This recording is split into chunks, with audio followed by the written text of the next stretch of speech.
There are different types of literature in the Bible. There's poetry, as in the Psalms. There are parables. Well, Jesus used those as teaching tools. There's prophecy, as in the books of the last section of the Old Testament, Isaiah to Malachi. There are letters, as in the New Testament, epistles written by Paul, Peter, John, and the others.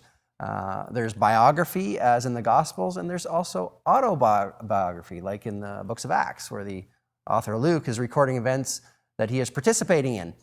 And then there's historical records, as in the books of the First and Second Kings and many other books of the Bible that contain accounts of events that actually took place, like the birth, life, death, and physical resurrection of Christ, for example. That's right. So what's Genesis?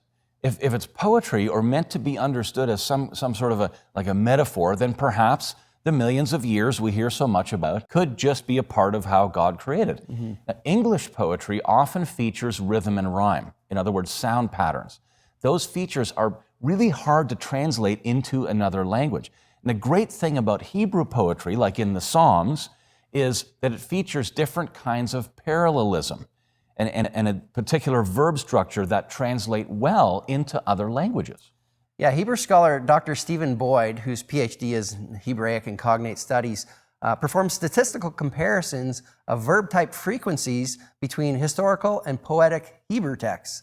And he came to the conclusion that Genesis 1 is clearly historical narrative, not poetry, with a 99.997% probability. Okay, so not 50-50, No, right? no. Not, well, maybe it's poetry, maybe it's describing real historical events, could go either way. Pretty conclusive. Pretty conclusive, okay. So it's crystal clear that the author of Genesis was describing actual historical events.